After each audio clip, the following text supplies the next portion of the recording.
Today, we're going to pull back the curtain on one of the most powerful and, until his death, one of the most mysterious figures in the modern Middle East. This is a man who spent decades shaping Iraq's destiny from the shadows. We're talking about Abu Mahdi al-Muhandis. Let's get into it. Okay, so our story really kicks off right here with a massive explosion that lights up the night sky over Baghdad's airport. A U.S. drone strike had just taken out two extremely high-value targets. And while the world's attention immediately snapped to one of them, it was actually the death of the second man that exposed a whole hidden network of power. Everyone knew target number one, Qassem Soleimani. He was the legendary, almost mythical, commander of Iran's elite Quds force. But the other man in that convoy, Abu Mahdi al-Muhandis, to most of the world he was just a name, a big question mark. But here's the thing. To the people who really knew what was going on, he was every bit as important, and to some, even more dangerous. So to really get a grip on his influence, you have to ask, who was this guy, really? Because Abu Mahdi al-Muhandis wasn't his real name. It was just one of many that he used throughout a life spent deep in the shadows. This was his birth name, Jamal Jafar al-Ibrahimi. He was born in Basra, Iraq, but that's just the starting point of a journey that would see him adopt dozens of different identities to hide his operations across the entire region. I mean, just look at this list. His entire life was a masterclass in how to operate clandestinely. He used at least 15 known aliases, and probably more we don't even know about. It tells you everything you need to know about a man who was always on the move, always covering his tracks, and always planning his next move from the dark. But out of all those names, one really stuck. Al-Muhandis. In Arabic, it means the engineer. And you know what? It's a perfect nickname for a guy who's spent decades meticulously building Iran's network of proxy militias inside Iraq, piece by painful piece.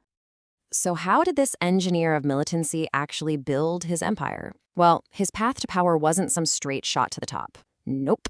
This was a 4-decade-long journey that took him from a young activist to becoming the de facto commander of a nation's security forces. Just look at how his career mirrors the region's chaos. In the 80s, he's fighting against his own country, Iraq, on behalf of Iran. Then he's linked to horrific embassy bombings. Then he's a key player organizing the insurgency against U.S. forces. But here's the wild part. After the U.S. officially designates him a terrorist in 2009, what happens? He just seamlessly reappears as the deputy commander of an official Iraqi state security force, the PMF. It's incredible. And we're not just talking about big-picture strategy here. His role was tactical, and it was deadly. U.S. officials are very clear. He was the man who orchestrated the smuggling of explosively formed penetrators, or EFPs, from Iran. These are basically super advanced IEDs that could tear right through armored vehicles, and they became the #1 killer of American soldiers in Iraq. His power was no secret to people on the inside. By 2015, you have Iraqi officials telling American diplomats straight up, look, the real prime minister running this country is Qassem Soleimani, and his deputy is Abu Mahdi al-Muhandis. He was the ghost in the machine of the Iraqi state.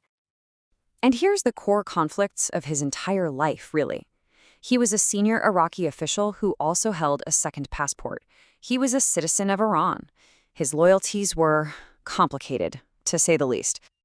Now, if you think his story ended with that drone strike in 2020, you'd be wrong. His legacy was, well, engineered to outlive him. Let's take a look at the organization that was built specifically to carry his mission forward, the Sons of Muhandis. Right, so Abna al-Muhandis, or AAM. It was created as a tribute, sure, but its real purpose is all about strategy. It's a student recruitment and indoctrination group designed to embed his pro-Iranian anti-Western ideology deep within the next generation of Iraq's leaders.